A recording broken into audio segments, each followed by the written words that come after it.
ഇറാനുമായി യുദ്ധത്തില്ലെന്ന് UAEയും Saudi അറേബ്യയും. Arabian രാജ്യങ്ങൾ മൊത്തത്തിൽ നിലപാട് പറഞ്ഞതും അത് തന്നെയാണ്. പ്രതിരോധിക്കുക എന്നല്ലാതെ അവരുമായി ഏറ്റുമുട്ടാനില്ല എന്നുള്ള കാര്യം വളരെ കൃത്യതയോടുകൂടി പറഞ്ഞു. ഏറ്റവും കൂടുതൽ പറഞ്ഞ UAE ആണ്. കാരണം ഏറ്റവും കൂടുതൽ നഷ്ടമുണ്ടായത് UAEക്കാണ്. ഖത്തർ അതിൻ്റെ തുടർച്ചയായ രീതിയിൽ പറഞ്ഞു, സൗദി അറേബ്യ പറഞ്ഞു, പിന്നീട് ബഹ്റൈനും കുവൈത്തുമാണുള്ളത്. അവർ പിന്നെ പ്രതിരോധവുമായിട്ട് ബന്ധപ്പെട്ട കാര്യത്തെ പോലും സംസാരിച്ചിട്ടില്ല. അവർ ഈ ആക്രമിക്കുന്നതിൽ നിന്ന് ഞങ്ങൾ ഒഴിവാക്കി തരണം എന്ന് പറഞ്ഞു എന്ന് മാത്രമേ ഉള്ളൂ.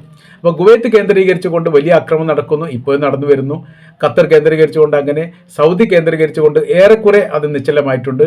പിന്നീട് അവരെ റിഫൈനറി കേന്ദ്രീകരിച്ചുകൊണ്ട് ഇന്നൊരു ആക്രമണം നടന്ന വിവരം പറഞ്ഞിട്ടുണ്ട്. അതിന് തങ്ങൾ ഉത്തരവാദിയല്ല, തങ്ങളല്ല ആക്രമിക്കുന്നത് എന്ന് പറഞ്ഞു. അതോടുകൂടി തന്നെ അറേബ്യൻ മേഖല കേന്ദ്രീകരിച്ചുകൊണ്ട് ഈ മൊസാദ് വിഭാഗം സജീവമായിട്ടുണ്ട് എന്നുള്ളതും ഖത്തറിൽ നിന്നും സൗദിയിൽ നിന്നും മൊസാദിൻ്റെ ഏജന്റുമാരെ പിടികൂടിയിരിക്കുന്നു എന്ന് ഫോട്ടോ സഹിതം തന്നെ പുറത്തു വരികയും ചെയ്തിട്ടുണ്ട്. ഡ്രോൺ ആക്രമണം, ഈ മിസൈൽ ആക്രമണം, രണ്ട് രീതിയാണ് യഥാർത്ഥത്തിൽ ഇപ്പോൾ ഇറാൻ ഉപയോഗിക്കുന്നത്. അവരുടെ പ്രതിരോധ സംവിധാനം, യുദ്ധ സംവിധാനത്തിൽ ഏറ്റവും പ്രധാനപ്പെട്ട ഒന്ന് ഡ്രോണാണ്, രണ്ടാമത്തെ മിസൈലാണ്. നമുക്ക് ആ ഡ്രോണും ഈ മിസൈലും തമ്മിലുള്ള വ്യത്യാസം എങ്ങനെയാണ് എന്നുള്ളത് നോക്കാം. ഈ ഡ്രോൺ എന്ന് പറയുന്ന സംവിധാനം UAV എന്നാണ് അതിനറിയപ്പെടുന്നത്. അൺനെയിംഡ് ഏരിയൽ വെഹിക്കിളാണ് ആ സംഭവം. $20,000 മുതൽ $50,000 വരെയാണ് അതിൻ്റെ വില കണക്കാക്കുന്നത്. അത് 2 മുതൽ ഏകദേശം 1000 കിലോമീറ്റർ വരെ ദൂരപരിധി ഉണ്ട്. അതിൻ്റെ സാങ്കേതിക സംവിധാനത്തിൻ്റെ ശക്തി എത്രത്തോളം ഉണ്ടോ അതിനനുസരിച്ചിട്ടാണ് അത് പ്രയോഗിക്കുന്നത്, അത് നിർമ്മിക്കുന്നത്, അത് ആക്രമണത്തിന് വിധേയമാക്കുന്നത്. അപ്പോൾ ഡ്രോൺ എന്ന് പറഞ്ഞാൽ നമ്മൾ സാധാരണഗതിയിൽ കാണുന്ന ക്യാമറ ഒക്കെ റെക്കോർഡ് ചെയ്യാൻ വേണ്ടിയിട്ട് ഫോട്ടോഗ്രാഫർ ഉപയോഗിക്കുന്ന ആ സംഭവം തന്നെയാണ്. അത് കുറ്റമറ്റ രീതിയിൽ ഉണ്ടാക്കുന്നു, വിപുലപ്പെടുത്തുന്നു, സംവിധാനിക്കുന്നു, നീളം കൂട്ടുന്നു, അങ്ങനെ കനം കൂട്ടുന്നു, അതിനകത്തുള്ള സാങ്കേതിക വിദ്യക്ക് മാറ്റം വരുത്തുന്നു എന്നുള്ളതാണ് യഥാർത്ഥ ഡ്രോൺ എന്ന് പറയുന്നതിൻ്റെ സാരാംശം. അതിന് പ്രത്യേകത എന്ന് പറഞ്ഞാൽ അത് വീണ്ടും ഉപയോഗിക്കാൻ വേണ്ടി പറ്റും. ഡ്രോൺ എന്ന് പറയുന്ന സംവിധാനം ഒരു കാരിയർ ആയിട്ടാണ്. അതിലിപ്പോൾ ഒരു ബോംബാണ് വെക്കുന്നതെങ്കിൽ ആ ബോംബ് താഴെ വീഴും. ഇതിനെ നമ്മൾ റിമോട്ട് ഉപയോഗിച്ചുകൊണ്ടോ മറ്റ് സംവിധാനം ഉപയോഗിച്ചുകൊണ്ടോ തിരിച്ചു കൊണ്ടുവരാൻ വേണ്ടി പറ്റും. അതായത് വീണ്ടും ഉപയോഗിക്കാൻ പാകത്തിലാണ് ഡ്രോൺ എന്ന് പറയുന്ന സംവിധാനം ഉള്ളത്. നിരീക്ഷിക്കാം, ഫോട്ടോ എടുക്കാം, വിവരശേഖരണം നടത്താം, ദൈർഘ്യമേറിയ സമയം ആകാശത്ത് തങ്ങാൻ വേണ്ടിയിട്ട് ഇതിന് സാധിക്കും. അത് നിയന്ത്രണ സംവിധാനമായിട്ട് ബന്ധപ്പെട്ടിട്ട് റിമോട്ട് കൺട്രോൾ കൊണ്ടും AI കൊണ്ടും ഇതിനെ നിയന്ത്രിക്കാൻ വേണ്ടി സാധിക്കും. ഇതാണ് ഇതിൻ്റെ മൊത്തത്തിൽ ഉള്ള ഒരു വിവരണം ഡ്രോണിനെ പറ്റി സംബന്ധിച്ചിടത്തോളം. പിന്നെ മിസൈലിനെ സംബന്ധിച്ചിടത്തോളം ലക്ഷ്യം തകർക്കാൻ വേണ്ടി സ്വയം നയിക്കുന്ന ഒരു ആയുധമായിട്ടാണ് അത് ഉപയോഗിക്കുന്നത്. കൃത്യമായിരിക്കുന്ന ഒരു ലക്ഷ്യം വെച്ചുകൊണ്ടാണ് അതിന് വേണ്ടി പോകാൻ വേണ്ടി പറ്റുക. നമ്മൾ ഡ്രോൺ ആണെങ്കിലോ, ഡ്രോൺ ഒരു മധ്യേ പോയിട്ട് നമുക്ക് ആക്രമണം നടത്തേണ്ടെന്ന് പറഞ്ഞാൽ അതിന് തിരിച്ച് വിളിക്കാൻ വേണ്ടി പറ്റും, തിരിച്ച് വരാനുള്ള സംവിധാനമുണ്ട്. ഈ മിസൈലാണെങ്കിലോ ഒരു ലക്ഷ്യത്തിൽ നിന്ന് അങ്ങോട്ട് പുറപ്പെട്ട് കഴിഞ്ഞാൽ പിന്നെ കൈവിട്ടുപോയി ആ ലക്ഷ്യത്തിൽ അത് ആക്രമിക്കുക എന്നുള്ളതാണ് അതിൻ്റെ രീതി. ഒരു ലക്ഷ്യം കണ്ടുകൊണ്ട് ആക്രമിക്കുന്നതാണ് മിസൈൽ എന്ന് പറയുന്ന സംവിധാനം. ഒരേ ലക്ഷ്യം, സർവനാശം വിതക്കുക, വീണ്ടും ഉപയോഗിക്കാൻ സാധിക്കാത്തത്, ഉയർന്ന വേഗത, ലക്ഷ്യത്തിലെത്തി പൊട്ടിത്തെറിക്കുക. ഈ എത്രത്തോളം ശക്തി ഉണ്ടാക്കുന്നു അത്രത്തോളം ഇതിൻ്റെ സാങ്കേതിക വിദ്യക്കനുസരിച്ച് അതിന് മാറ്റങ്ങൾ, തിരുത്തങ്ങൾ വരുത്താൻ വേണ്ടി പറ്റും. $20,000 മുതൽ $10 ലക്ഷം വരെ ഒരു മിസൈലിനെ കണക്കാക്കുന്നു. അതിൻ്റെ ദൂരം, അതിൻ്റെ ശക്തി, അതിൻ്റെ കനം, ഇതിനൊക്കെ ആസ്പദമാക്കിയിട്ടാണ് ഇതിൻ്റെ വിലയ്ക്ക് മാറ്റങ്ങൾ വരുന്നത്. 2 കിലോമീറ്റർ മുതൽ 15,000 കിലോമീറ്റർ വരെ ദൂരമുള്ള മിസൈലുകളുണ്ട്. 10,000 കിലോമീറ്ററിൻ്റെത് ഇറാൻ്റെ കൈവശത്തിലുണ്ട് എന്ന് അവർ സമ്മതിച്ചിട്ടുണ്ട്. 15,000 കിലോമീറ്ററിൻ്റെത് കൊറിയയുടെ കൈവശത്തിലുണ്ട് എന്ന് കിങ് ജോങ് ഉൻ ഇതിൻ്റെ ഇടയിൽ പറഞ്ഞിട്ടുണ്ട്. അതായത് ഞങ്ങൾക്ക് ഇവിടെ നിന്ന് ഞങ്ങളെ മടിയിൽ ഇരുന്നിട്ട് വേണമെങ്കിൽ അമേരിക്കയെ ആക്രമിക്കാൻ പറ്റും എന്നാണ് കിങ് ജോങ് ഉൻ പറഞ്ഞത്.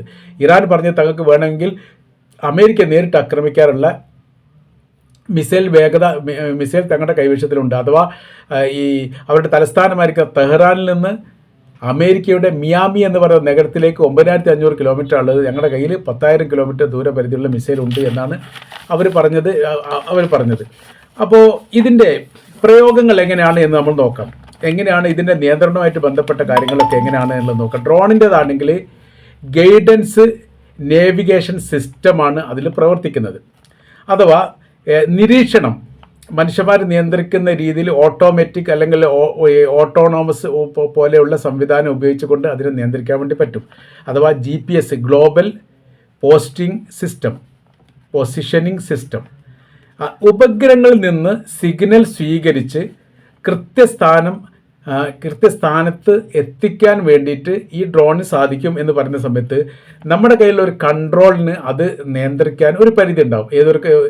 ഒരു ഈ നമ്മൾ കളിപ്പാട്ടം പോലെയൊക്കെ വാങ്ങുന്നതാണെങ്കിൽ അതിനൊരു കൺട്രോളുണ്ട്. ആ കൺട്രോൾ കഴിഞ്ഞാൽ പിന്നീട് അതിന് നിയന്ത്രണമൊന്നും കിട്ടില്ല. അതിന് താഴെ വീണ് പൊട്ടുക ചെയ്യുക, അല്ലെങ്കിൽ താഴെ വീഴുക ചെയ്യുക. ഇതിന് അങ്ങനെയല്ല. ഇതിനെന്ത് ചെയ്യുന്ന പറയാം, GPS മുഖാന്തരം കൃത്യമായ രീതിയിൽ സ്ഥാനം കാണിച്ചു കൊടുക്കാൻ വേണ്ടി സാധിക്കും.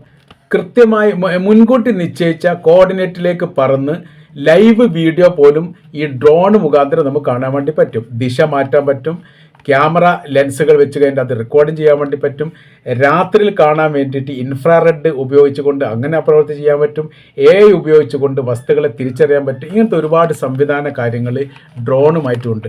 വിടുന്ന സമയത്ത് തന്നെ പൊട്ടിക്കൊള്ളണമെന്നില്ല.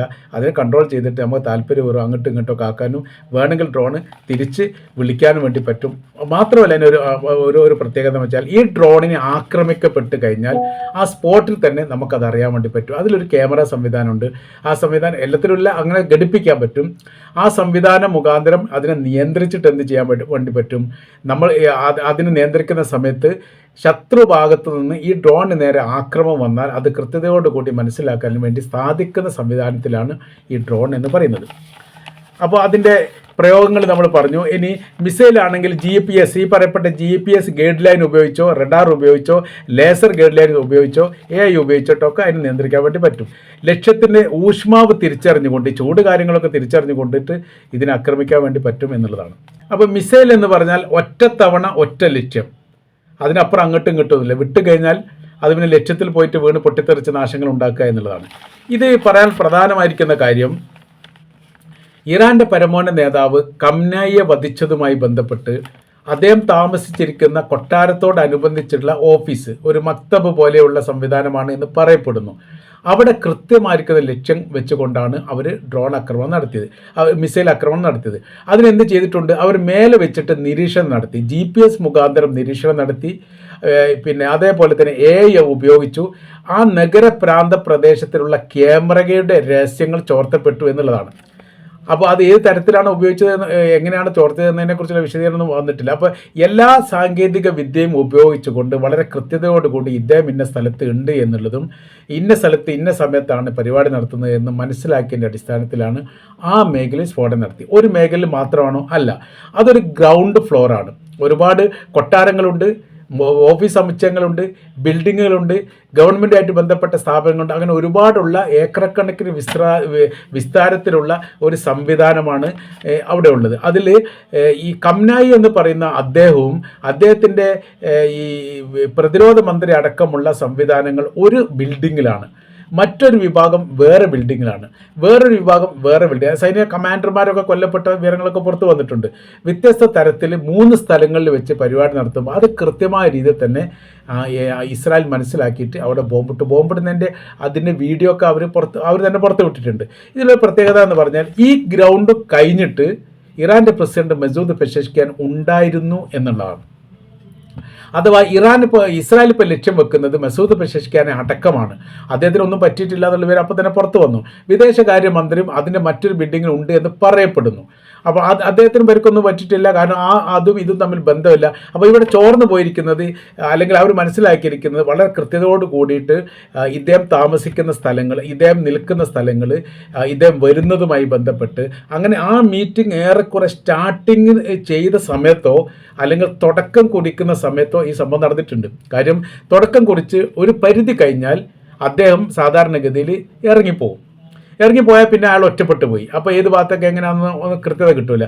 അദ്ദേഹം കയറി വരുന്നു, അത് ഇരിക്കുന്നതുമായിട്ട് ബന്ധപ്പെട്ട ആ നിശ്ചിതമാക്കപ്പെട്ട കുറഞ്ഞ സമയം, ഈ സമയമൊക്കെ എന്ത് ചെയ്യുന്നുണ്ട്, ആകാശത്ത് വെച്ച് നിരീക്ഷണം നടത്തുന്നുണ്ട് യുദ്ധ വിമാനങ്ങൾ.